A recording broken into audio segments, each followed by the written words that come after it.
hapa nchini. Viongozi wa vilabu vya soka, pongezi sana. Wadhamini na wafadhili wa michezo, hongera sana. Na viongozi wa shirikisho letu la mpira nchini TFF, hongera sana kwa usimamizi mzuri kwenye mpira huu wa miguu. Mheshimiwa Spika, kwa upande mwingine nipongeze sana klabu ya Simba kwa hatua kubwa ya kutinga fainali katika kombe la shirikisho barani Afrika kwa msimu wa 2024-2025. Timu hiyo ilihitimisha mchezo wake kwa sare ya magoli 1-1 dhidi ya timu ya RS Berkane kutoka Morocco katika uwanja wa New Amaan Zanzibar. Nazipongeza sana timu zetu za Yanga na Simba kwa hatua kubwa ambazo wamefikia, lakini pia naipongeza timu ya Azam FC ikifuatia kwa ubora na uwekezaji mzuri na viwango katika soka la hapa Tanzania. Mheshimiwa Spika, naomba nizungumzie maandalizi ya michezo ya CHAN na AFCON mwaka 2027. Mwaka huu 2025, Tanzania imepewa heshima kipekee kuwa mwenyeji wa michuano ya bingwa wa mataifa ya Afrika kwa wachezaji wa ligi za ndani CHAN 2025. Tayari serikali kupitia wizara husika na kushirikiana na shirikisho la mpira wa miguu Tanzania TFF imeanza maandalizi ya kina na kuhakikisha viwanja, miundombinu na huduma muhimu zitakidhi viwango vya kimataifa. Na tayari tumeshapangiwa timu 5 zitakuwa Benjamin Mkapa, timu 4 zitakuwa New Amaan Zanzibar. Kwa hiyo tuna timu 9 na vituo 2 hapa Tanzania. Lakini Tanzania itakuwa mwenyeji wa ufunguzi wa michezo ya CHAN mara tu itakapoanza mwezi wa 8.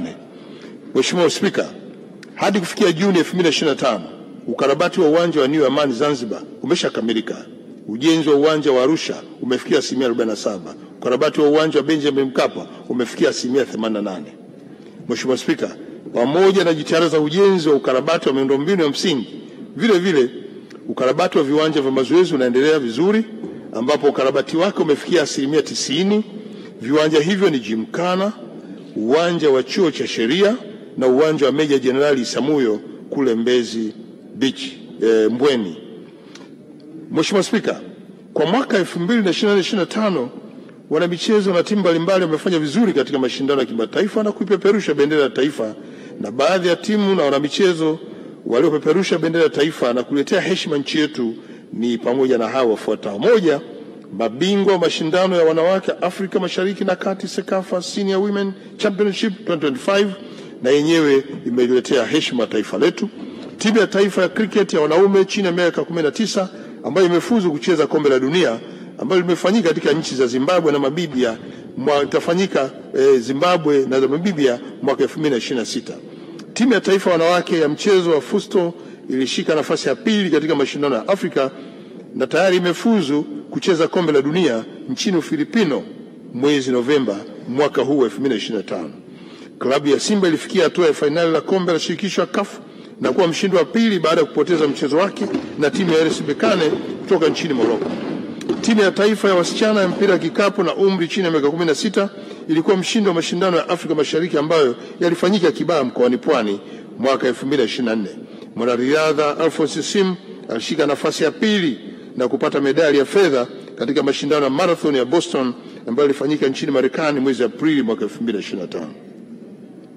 Mheshimiwa Spika, sasa naomba kutoa hoja ya shukrani. Kwa unyenyekevu mkubwa sana namshukuru kwa dhati wa moyo wangu Mheshimiwa Rais Dr. Samia Suluhu Hassan, kwanza kwa imani yake isiyopimika aliyoionyesha kwangu tangu aliposhika hatamu ya kuliongoza taifa hili. Kwa hakika ni jambo linaloweka historia isiyosahaulika kwangu binafsi, familia yangu na wanaruangwa na Watanzania wote kwa ujumla. Mheshimiwa Spika, uniruhusu kwa unyenyekevu mkubwa niguse jambo la kihistoria lenye hisia na uzito mkubwa kwa taifa letu. Kama taifa, tuna kumbukumbu ya majonzi na maumivu makubwa tuliyopitia kwa tukio la tarehe 17 Machi mwaka 2021 pale ambapo tulimpoteza kiongozi wetu kipenzi, Rais wa awamu ya 5 hayati Dr. John Pombe Magufuli. Ukweli usiopingika ni kwamba tukio hili lilituacha sote tukiwa na majonzi, taharuki na giza nene.